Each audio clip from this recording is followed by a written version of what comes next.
Buongiorno da Casandrino Luigi Di Donato. Allora, adesso vediamo qualcosa di più interessante. Si è visto pure un po' di gigino nello specchio là. Allora, UE le 40D 5003 e mi arriva solo con il LED rosso. Proviamo ad accendere. Fa una sorta di lampeggio. Niente, e torna in stand-by. Accendiamo di nuovo. Una sorta di lampeggio.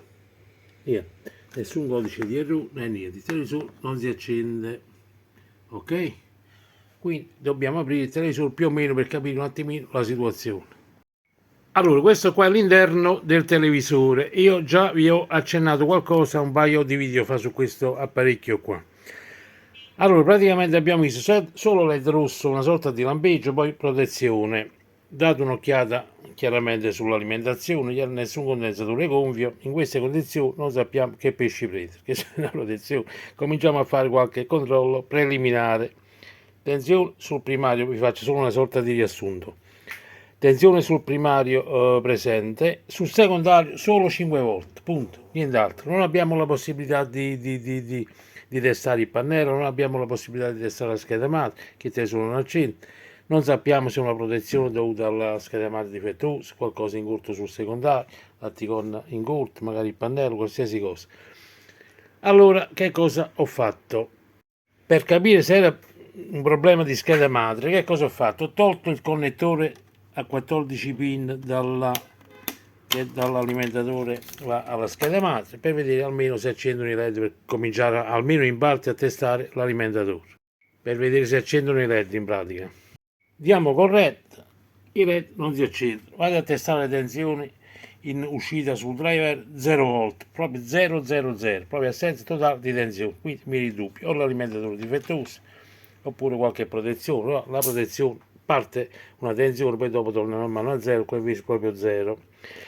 Nel dubbio, che cosa ho fatto? Ho preso un alimentatore, sì, non era proprio questo qua, un alimentatore simile, sempre con uscita 14 pin, l'ho collegato al televisore, praticamente sempre stesso discorso, LED rosso che lampeggia una volta e poi torna in protezione. Quindi ho detto probabilmente non è l'alimentatore. Ripeto, solo 5 volte presente in uscita che alimenta la scheda madre, però nessun segno di vita, quindi non possiamo testare perfettamente niente, non possiamo andare per esclusione. Ho rimesso a posto l'alimentatore, il connettore che va dall'alimentatore alla scheda madre. Ho staccato l'atticon con il pannello in modo per capire un attimino se casomai era una protezione dell'atticon in corto o qualcosa del genere. Niente, stesso problema, sempre LED rosso lampeggiante. Non lampeggiante, insomma, una lampeggia una sola volta e poi torna in protezione. Quindi i dubbi poi andate direttamente sulla scheda madre. Ho detto, visto che l'alimentatore l'ho cambiato, fa lo stesso difetto, probabilmente la scheda madre. Però mi è venuta un'altra, sembra intuito, sempre per esperienza, un'altra idea. Ho detto adesso devo provare un attimino le barre LED se funzionano regolarmente, anche su una prova relativa, perché non è affidabile andare a controllare le barre LED con il tester originale cinese. E ho visto che in uscita abbiamo un terminale, un filo nero, uno blu, uno nero, uno blu. Quindi positivo, negativo, che probabilmente alimentano due barre LED sul televisore. Ho preso il mio tester originale cinese, ho testato la prima barra e ho visto nei buchetti qua che si illuminava, almeno in parte si illuminava lo schermo. Quindi ho detto, vabbè, la prima barra almeno accende, anche se, ripeto, non è affidabile quel tipo di test, però almeno le cose preliminari posso fare. Ho provato a testare la seconda uscita, niente, la seconda barra non accendeva, proprio niente. O sono io che non faccio bene i contatti, oppure la seconda barra non accende. Ho insistito un poco cercando di trovare un contatto migliore sui terminali, sul connettore qua, chiaramente staccandolo poi dalla scheda per evitare di danneggiare la scheda, che ricordiamo che il test originale cinese all'estremità c'è 300 volte, che poi si autoregola sull'assorbimento, sulla tensione della barra, che questo è un altro discorso. A quel punto ho visto che a un certo punto si è accesa pure la seconda barra, ho detto cacchio, allora questa si accende pure la seconda barra, e ho rimesso a posto il connettore, ho riacceso il televisore e il televisore si è acceso.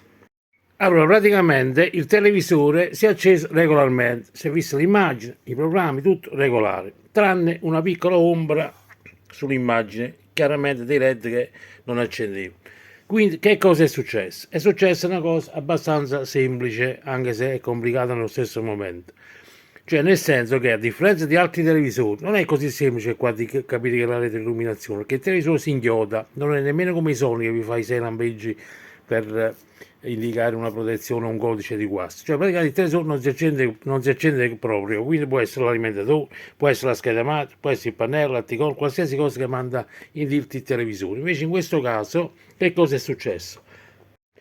È successo che essendo quel tipo di tester originale cinese che prova i LED, funziona ad alta tensione, si è comportato come una sorta di puntatrice, cioè ha dato una scarica sulla barra e praticamente ha ripristinato qualche contatto, qualcosa, qualche LED praticamente che ha isolato tutto, che ha interrotto tutto e praticamente ha richiuso tutta la linea che alimentava i LED e quindi il televisore si è acceso regolarmente, pur mezza giornata l'è tenuto acceso chiaramente con una piccola zona d'ombra sopra, quindi comunque c'era da cambiare la retroilluminazione. Poi si è inchiodato di nuovo perché chiaramente si è interrotta di nuovo la barra LED sul lato superiore. Questo cosa ci fa capire? Ci fa capire che il test era originale cinese, lavorando ad alta tensione, cioè 300 volte all'estremità che poi si autoregola, praticamente si è comportato, ripeto, come una puntatrice, una saldatrice, ha ripristinato il contatto, quindi ha ripristinato il funzionamento almeno in parte della barra LED e l'alimentatore non è andato più in protezione, quindi il televisore ha ripreso a funzionare regolarmente. Il miracolo l'ha fatto, per quale motivo? Perché mi ha fatto capire che almeno il televisore non si accendeva per un banale guasto sulla retroilluminazione, cosa che comunque manda in dirti tutti quanti, che chiaramente uno non sa che pesci prendere, che in queste condizioni non sa più che cosa pensare, assenza totale di tensione in uscita, qua quindi penso a un sovraccarico, penso alla protezione, a qualcosa che non va sul secondario, magari alla scheda madre e altro. Va buono, quindi morale della favola, dobbiamo cambiare le barre LED, mo sul cazzo, che questo è un modello slim, ho già ordinato le barre e ve le faccio vedere. Ecco qua, queste sono le barre che monta questo televisore, sono due barre con LED in SMD, queste qua sono 31 LED ogni barra, ne monta due che dopo andiamo a montare all'interno del telaio. Allora, praticamente noi a questo punto che cosa possiamo dedurre? Che praticamente non è sempre così semplice che noi andiamo a mettere a accendere audio sì, video no, mettiamo la torcia, la luce davanti, non c'è l'immagine, mettiamo qualcosa, quindi sappiamo che tutto il resto è a posto, è un problema di barre LED. Non si accende proprio, quindi non è semplice, non era nemmeno un codice di errore, quindi è stato, diciamo, un regalo che ci ha fatto il tester originale cinese, che ci ha fatto capire che è un problema di retroilluminazione. Va buono? Quindi occhio a questo modello. Andiamo con la sostituzione delle barre LED. Allora cominciamo a liberare un po' di cose. Togliamo il ricevitore telecomando che è sulla tastiera, qua che è sulla cornice. Togliamo la protezione, ho tolto già le viti sull'anticorno e poi devo togliere la schermatura dell'elettronica del pannello. La cornice già è libera qua, già è libera. Ok. Dopo aver tolto le vite, avete tolto la schermatura, io mi ha fatto il tuo sangue, l'ultima vite qua, vedete? Niente, non si svitava, nessuno si è spanato, comunque attenzione perché se andate poi dopo, qualcuno ha l'idea di muovere un po' tutto sull'armatura per mollare la vite, tranciate qualche flat e buonanotte. Quindi attenzione quando togliete qualche vite non si toglie. Niente, dopo bisogna togliere pure tutte le vite, vedete qua sul perimetro, queste qua piccoline, che dobbiamo togliere la cornice per poi togliere il pannello LCD. Vediamo l'elettronica del pannello, non mi sa la carta gommata. La carta, vabbè, meglio queste qua che se la incollano come fanno i cinesi. Voglio, mi dovete credere, queste bastarde di vitarelle che hanno messo sul perimetro, anche sulla copertura sulla schermatura dell'elettronica del pannello, stanno riusciti al primo giro. Buonanotte, non lo sfitate più. Figurate, ho dovuto prendere il trapano per 2 o 3, l'ho dovuto consumare. Mannaggia la miseria, proprio bastardo. Guardate qua. Adesso cominciamo a togliere la carta gommata che hanno usato per fissare l'elettronica del pannello. A posto, ho tolto la cornice, vedete tutte le viti, l'ho tolto, qualcuno mi ha fatto buttare il sangue, bastardi vitarello che hanno un incastro per il cacciavite che fa pena. Ok, adesso attenzione che voi siete tentati, quando non si svita la vitarella qua, siete tentati un po' di spostare un po' la schema, attenzione alle flat, che se strappate le flat, fate pure il televisore. A questo punto andiamo a sganciare le flat dall'attico. Vediamo un po', alziamo, ho tagliato le unghie, mannaggia la miseria, sapevo non le tagliamo, senza unghie un guaio. Piano piano, pure l'altra. L'elettronica è libera. Vedete? Ora con la massima attenzione devo rimuovere il tutto. Vediamo se l'LCD resta sul banco, sul bancone qua, o lo devo girare per poi prendere le ventose. Ecco qua, ho alzato lo chassis e l'LCD è rimasto sul banco. Ora lo alzo con la massima delicatezza, attenzione pure alle flatte laterali, lo metto in un posto sicuro, poi dopo vediamo un attimino di arrivare a questa benedetta retro illuminazione, ok?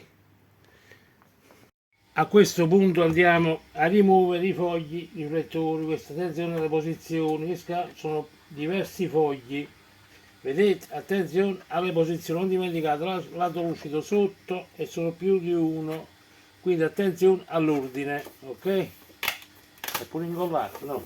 Ecco qua, che è bloccato questo, ecco qua, l'ho tolto, a posto. A questo punto dobbiamo togliere la cornice, vedete, divisa in 4 parti. Questa cornice bianca, i blocchi sono sotto qua a fianco, la linguetta è intuitiva la cosa, non c'è bisogno che vi faccio vedere. Sganciate e togliete la cornice bianca, ok? Altrimenti non si toglie il foglio diffusore grande qua, il plexiglass. E siamo arrivati finalmente sul pannello diffusore, piano piano, con la massima delicatezza. Questo pure si può spaccare, piano piano. Ecco qua, l'ho tolto, c'è una carica elettrostatica, mi sta tirando tutti i peli dal braccio. Togliamo adesso l'ultimo foglio riflettente, questo qua, che è incollato, manchica, vediamo di non romperlo, sembra incollato, piano piano andiamo a staccare, ecco qua, a posto. E finalmente siamo arrivati sulle stramaledette barre, eccole qua, queste sono le barre che dobbiamo sostituire. Abbiamo le due linee, come già abbiamo visto sul driver, una alimenta blu e nero una barra, l'altro uscito blu e nero l'altra barra. Andiamo a togliere queste barruzze. Voglio, tengo una bella novità, pure la barra è avvitata, una passa nuova, ma che ci facciamo? Guardate qua, le vitarelle qua che tengono fermo la barra. Non so se riesco senza togliere tutti i radiatori, il dissipatore in alluminio, se riesco a svitarlo così, vediamo un attimino. Guardate con che viti hanno fissato la barra, una vite microscopica, da passanuaia, una vite stramorte, fino all'ultimo devo buttare il sangue qua. Voglio, alla fine conviene togliere la barra con tutto il dissipatore, vedete, altrimenti non riuscite a svitare i viti che tengono fermo la barruzza con i led, che non ce la fate con lo spazio del cacciaviti a svitare. A parte che fanno pure quello da schifo, che se non si uscite al primo colpo non si svitano più. Manco se mi sparano mi pigliano un televisore, quando è venerdì, nemmeno se mi sparano mi prendo un altro televisore di questi in assistenza. Guarda qua, guarda, ma che cazzo mi ha fatto fare a me? E vabbè, ormai c'è sta, come si dice, stiamo a ballare, dimmi ballare. Passano guai. Possibile che per cambiare 2 barre LED mi ha fatto questo così. Guarda qua, guarda. Un'esperienza che non ripeterei, e non ripeterò sicuramente. Manchi cane. E quando gli dovete chiedere a questo cliente? Si fa giusto il fatto di dire proprio la verità, più per fare il video che per fare la rivelazione in se stesso. Perché onestamente è un casino. Ecco qua, alla fine le barre LED non sono incollate ma sono avvitate sul radiatore in alluminio qua, che a sua volta è avvitato sullo chassis, che a sua volta mi rompe un cazzo a me, che io quando è vero Dio non me lo prendo più del genere, si perde troppo tempo, a parte il rischio della rottura pannelli. E queste qua sono le barruzze nuove, fresche arrivate, come la già prendiamo la forbice. Ecco qua, ho posizionato sulla barra sul dissipatore in alluminio le barre nuove con corrispondenza dei buchi. L'unico lato positivo è che non si è carbonizzato il foglio diffusore, quello là sotto. Questo è l'unico lato positivo. Per il resto, fortunatamente adesso cominciamo a fare il rimontaggio. A posto, ho rimesso a posto il dissipatore sul telaio, ho tolto il connettore che dalla scheda madre va all'alimentatore. Proviamo un po' che accendiamo. Si è acceso, da passano ma fatti tu sangue sta bastardo. Ma io sto richiudendo tutto, non faccio vedere tutte le fasce, altrimenti il video non finisce più qua, ok? Con la stessa procedura che avete smontato, rimontate, piano piano, con la massima attenzione quando riposizionate il pannello LCD negli angoli, ok? Signori, io ho finito. Avete visto uno di quei televisori che non dovete prendere in assistenza? Manchican. È un'esperienza che non ripeterei, sinceramente. Troppa perdita di tempo, tra plastica cotta, viti che non si svidavano, perdita di tempo. E come è un bel televisore, si vede bene, non lo so se il telefono rende, non rende, ma sinceramente non è cosa. Quando vedo un televisore così che mi porta qua, onestamente non lo prendo. Allora voi dite, ma vale la pena? Se non avete un cazzo da fare, prendete e ci perdete un po' di tempo. Signori, io ho finito e niente, la cosa che cos'è? Io l'ho fatto più per fare i video, che chiaramente arriva un televisore, non si accende, voi tutto pensate tranne che la retroilluminazione, che non vi dà un codice di errore, quindi cominciate a pensare alle schede madre, cominciate a pensare all'alimentatura. Ho fatto questo video per far vedere che in questo caso, su questo modello, c'è il problema della retroilluminazione che vi inchioda il televisore, cioè questo è qua. Signori, iscrivetevi al canale, giù in basso a destra nell'angolino ci sta un piccolo monoscopio, cliccateci sopra, mi fate una cortesia, così farò anche altri video, vediamo qualche altra cosettina. E niente, buon fine settimana, tante belle cose, Luigi Di Donato di Casanatico, ciao a tutti, ciao!